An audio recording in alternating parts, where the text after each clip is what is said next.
Hi hello नमस्ते, कसे आहात? मजेत ना? आणि मजेतच असायला हवं. मी रुपाली तुमचं मनापासून स्वागत करत आहे माझ्या यूट्यूब चॅनल.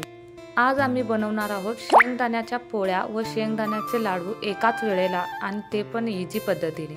मी इथे सर्वप्रथम गव्हाचं पीठ आणि मैदा थोडं थोडं असं घेऊन ते एकत्र करून छान असं मळून घेत आहे. पिठामध्ये चवीपुरतं मीठ आणि तेल घालून मी मळून घेतलेलं आहे व वरून तेलाचं ग्रीसिंग करून त्याला छान 10 मिनिटं रेस्ट करू देऊया. जोपर्यंत पीठ व्यवस्थित मऊ होत नाही तोपर्यंत आम्ही बाकीची तयारी करून घेऊया. मी शेंगदाणे व्यवस्थितपणे गॅसवर मंद आचेवर छान असे भाजून घेतलेले आहेत. मी शेंगदाणे आणि खजूरपासून पोळ्या आणि लाडू बनवणार आहे. यामध्ये तुम्ही गुळाचा उपयोग सुद्धा करू शकता. गुळाच्या पण पोळ्या आणि लाडू खूप छान बनतात. मी भाजलेले शेंगदाणे व्यवस्थितपणे स्वच्छ करून निवडून घेतलेले आहेत. आता मी थोडेसे शेंगदाणे आणि थोडासा खजूर घालून मी मिक्सरला व्यवस्थितपणे लावून घेते. दुसऱ्या वेळेला मी थोडंसं वेगळ्या पद्धतीने करते. शेंगदाणे प्रथमतः मी मिक्सरला लावून घेऊन नंतर खजूर पण मिक्सरला लावून घेते. आपण तयार केलेलं मिश्रण एकजीव होईपर्यंत छान त्याला हाताने एकजीव करून घ्यायचं आहे, मिक्स करून घ्यायचं आहे.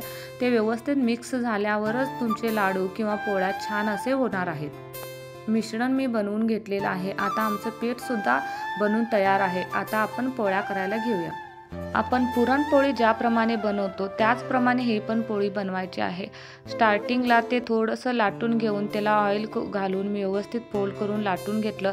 त्याच्यामध्ये जे आपण मिश्रण तयार केलं आहे ते घालून छान असं हलक्या हाताने लाटायचं आहे.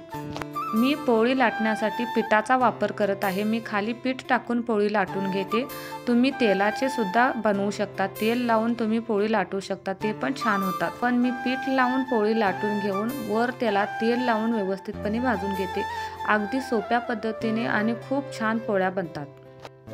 तुम्ही ह्या पोळ्या बनवल्या आहात का आणि कसे बनवता प्लीज कमेंटमध्ये सांगा. आणि माझं जर या प्रोसेसमध्ये काही चुकलं असेल तर ते सुद्धा तुम्ही सजेस्ट करू शकता. मी थोड्या मिश्रणाच्या पोळ्या बनवल्या आणि थोड्या आता मिश्रणाचे मी लाडू बनवणार आहे. लाडू बनवण्यासाठी ते मिश्रण सॉफ्ट असायला हवं, त्याच्यामुळे मी ते मिश्रण गॅसवर थोडंसं मंद आचेवर सॉफ्ट करून घेते. गॅसवर सॉफ्ट करून घेतल्यामुळे आपले लाडू अगदी इझी आणि लवकर बनून तयार होतात. ते जास्त वेळ बाहेर ठेवल्यामुळे ड्राय होते, त्याच्यामुळे लाडू बनत नाहीत.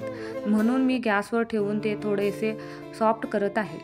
काही नाही, अगदी 2-3 मिनिटच तुम्हाला गॅसवर ते ठेवून काढून घ्यायचं आहे. आता आपले लाडू बनवायला मिश्रण तयार आहे.